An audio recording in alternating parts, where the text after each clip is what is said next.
saya Sister Afifah. Saya adalah Specialist Nurse Midwife dan saya yang akan bagi tahu untuk kelas antenatal nanti. Jumpa di sana. Assalamualaikum dan salam sejahtera. Saya Dr. Baizura Razali, pakar kanak-kanak di KPJ Perlis Specialist Hospital. Saya akan membentangkan tentang imunisasi perlindungan kepada bayi-bayi anda dalam antenatal talk pada hujung minggu ini. Jumpa anda di sana. Assalamualaikum dan selamat sejahtera. Saya Nurin Syafiqah daripada bahagian Fisioterapi Servis KPJ Perlis. So untuk sesi antenatal exercise nanti, saya akan demonstrasikan senaman yang selamat dilakukan untuk ibu-ibu mengandung. So jumpa anda di sana nanti. Hello, saya Dr. Wan, Dr. Pakar Bius KPJ Perlis.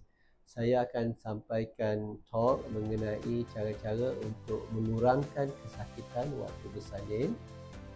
So, datanglah dan mendengar penyampaian saya. InsyaAllah dia akan benefit semua. Thank you. Hai, saya Adila, dietitian KPJ Perlis.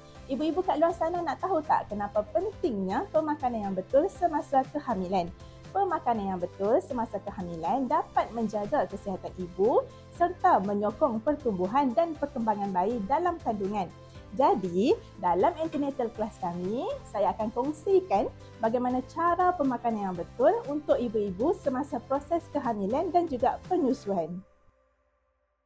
Hai, Abang Hari di sini, aka Tok Wan Hari, aka Dr. Hari Ramaya. Saya pakar perbidanan dan sakit puan, pakar reproduktif KPJ Perlis Specialist Hospital. Tahniah kerana anda berjaya mengandung dan anda akan melahirkan anak dalam jangka masa yang terdekat saya rasanya. Tahniah juga kerana anda akan datang untuk menghadiri kelas antenatal KPJ yang kami jalankan dalam waktu-waktu yang ditentukan. Kelas antenatal ni sangat penting untuk ibu-ibu, terutamanya ibu-ibu dan juga bapa-bapa, bakal ibu dan bakal bapa lah kan, yang untuk kali pertama. Sebab ada banyak benda yang berlaku dan kita punya antisipasi kita dengan apa yang sebenarnya berlaku tu sangat jauh berbeza.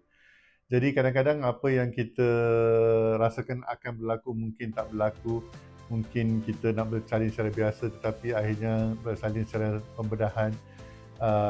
Kecewa tak dapat bersalin biasa semua. Itu semua banyak isu-isu yang kita boleh huraikan dan kita boleh berdiskusi dalam kelas antenatal kita. So, see you soon.